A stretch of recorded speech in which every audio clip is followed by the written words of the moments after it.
রাসূলুল্লাহ সাল্লাল্লাহু আলাইহি ওয়াসাল্লাম বলেছেন, আদমের সৃষ্টি থেকে কিয়ামত পর্যন্ত দাজ্জালের ফিতনার চেয়ে বড় ফিতনা আর হবে না। এই হাদিসটি দাজ্জালের ফিতনার ভয়াবহতা তুলে ধরে।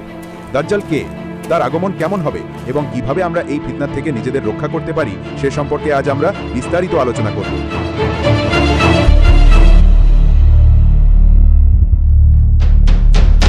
দাজ্জাল শব্দের অর্থ হল প্রতারক বা মিথ্যার পর্দা। সে একজন মানব সন্তান। তার এক চোখ নষ্ট থাকবে এবং অন্য চোখটি কপালে উজ্জ্বল তারকার মতো দেখাবে। তার কপালে আরবি হরফে কাফের লেখা থাকবে। এই লেখাটি এমনভাবে থাকবে যে অক্ষর জ্ঞান থাকুক বা না থাকুক প্রত্যেক মুমিনই তার স্পষ্ট দেখতে ও পড়তে পারবে। দাজ্জালের সবচেয়ে উল্লেখযোগ্য বৈশিষ্ট্য হল তার চোখ। তার এক চোখ ত্রুটিপূর্ণ বা কানা হবে।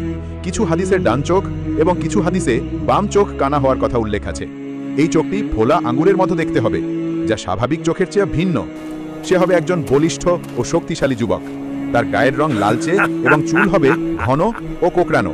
কিছু বর্ণনায় তাকে খাটো ও মোটা হিসাবে উল্লেখ করা হয়েছে। তার বুক হবে প্রশস্ত। দাজ্জাল এমন এক সময়ে আগমন করবে যখন পৃথিবীতে ভয়াবহ সংকট দেখা দেবে। মানুষের ঈমান দুর্বল হয়ে পড়বে, জ্ঞান কমে যাবে এবং মিথ্যাচার ছড়িয়ে পড়বে। প্রকৃতির দুর্যোগও সেই সময়কে আরও কঠিন করে তুলবে। হাদিসে এসেছে, দাজ্জালের আগমনের আগে ৩ বছর ধরে বৃষ্টি হবে না। প্রথম বছর স্বাভাবিকের চেয়ে 1/3 কম বৃষ্টি হবে, দ্বিতীয় বছরে 2/3 এবং তৃতীয় বছরে 1 ফোঁটাও বৃষ্টি হবে না। এর ফলে পৃথিবী জুড়ে খাদ্য ও পানির তীব্র সংকট দেখা দেবে। দাজ্জালকে আল্লাহ তাআলা কিছু অলৌকিক ক্ষমতা দেবেন, যা মানুষের জন্য হবে এক কঠিন পরীক্ষা। দাজ্জালের সঙ্গে থাকবে রুটি, খাদ্যশস্য এবং পানির ঝর্ণা। সে যখন কোনো জনপদে যাবে, যারা তাকে অনুসরণ করবে তাদের জন্য বৃষ্টি বর্ষণ হবে, জমিন ফসল দেবে এবং তাদের পশুপাল মোটা তাজা হবে। এটি মূলত একটি বড় ধরনের প্রতারণা, যার মাধ্যমে সে মানুষকে তার দিকে আকৃষ্ট করবে। দাজ্জালের সঙ্গে একটি মিথ্যা জান্নাত এবং একটি মিথ্যা জাহান্নাম থাকবে। তার জাহান্নাম হবে সুমিষ্ট পানি এবং জান্নাত হবে দাউ দাউ করে জ্বলা আগুন।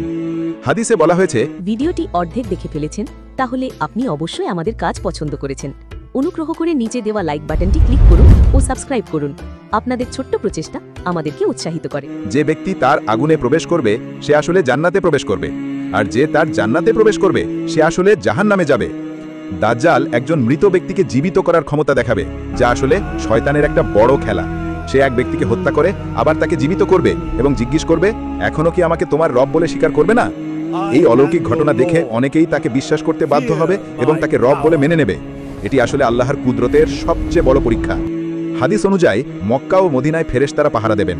দাজ্জাল যখন এই শহরগুলোর কাছাকাছি পৌঁছাবে তখন ফেরেশতারা তাকে সেখানে প্রবেশ করতে বাধা দেবে। এই কারণে দাজ্জাল মক্কা বা মদিনার কোনো মুসলিমকে তার পথে নিতে পারবে না। এই দুটি শহর তার ফিতনা থেকে সুরক্ষিত থাকবে। দাজ্জাল তার ক্ষমতা ব্যবহার করে পৃথিবীর মানুষকে নিজের অনুসারী বানাতে চাইবে। হাদিস অনুযায়ী দাজ্জাল পৃথিবীতে প্রায় 40 দিন থাকবে। এর মধ্যে প্রথম দিনটি 1 বছরের সমান, দ্বিতীয় দিনটি 1 মাসের সমান, তৃতীয় দিনটি 1 সপ্তাহের সমান এবং বাকি দিনগুলো সাধারণ দিনের মতোই হবে। এই দীর্ঘ দিনগুলোতে সাহাবীরা নামাজের সময় সম্পর্কে জিজ্ঞেস করলে রাসূল সাল্লাল্লাহু আলাইহি ওয়াসাল্লাম বলেছিলেন, তোমরা সময় হিসাব করে নামাজ আদায় করবে। এই ভয়াবহ ফিতনা থেকে নিজেকে এবং পরিবারকে রক্ষা করার জন্য আমাদের কিছু গুরুত্বপূর্ণ করণীয় রয়েছে। রাসূল সাল্লাল্লাহু আলাইহি ওয়াসাল্লাম বলেছেন, যে ব্যক্তি সূরা কাহাফের প্রথম 10 আয়াত মুখস্থ করবে সে দাজ্জালের ফিতনা থেকে রক্ষা পাবে। নিয়মিত এই আয়াতগুলো পাঠ করা উচিত। আল্লাহর উপর পূর্ণ বিশ্বাস ও ভরসা রাখা, নিয়মিত ইবাদত, বিশেষ করে নামাজ কায়েম করা, দাজ্জালের আগমনের সময় যত সম্ভব ফিতনা থেকে দূরে থাকা। মক্কা, মদিনা এবং শামের কিছু অংশ এই ফিতনা থেকে নিরাপদ থাকবে। আলেমদের মতামত অনুযায়ী ফিতনার সময় নিরাপদ স্থানে থাকা এবং ভ্রমণ কমানো উচিত। কুরআন ও হাদিসের জ্ঞান অর্জন করা এবং তা পরিবার ও সন্তানদের মধ্যে ছড়িয়ে দেওয়া। যদি দাজ্জাল আপনাকে জান্নাতের প্রস্তাব দেয় তবে তা প্রত্যাখ্যান করুন এবং তার দেখানো জাহান্নামে ঝাঁপিয়ে পড়ুন, কারণ তার দেখানো জাহান্নামই হবে প্রকৃত জান্নাত।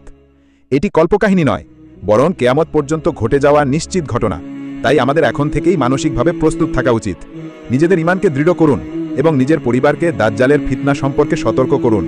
হে আল্লাহ, আমাদেরকে দাজ্জালের ফিতনা থেকে রক্ষা করুন, আমাদের ঈমান দৃঢ় করুন এবং কিয়ামতের বড় পরীক্ষাগুলো থেকে আমাদের নিরাপদ রাখুন। আমিন।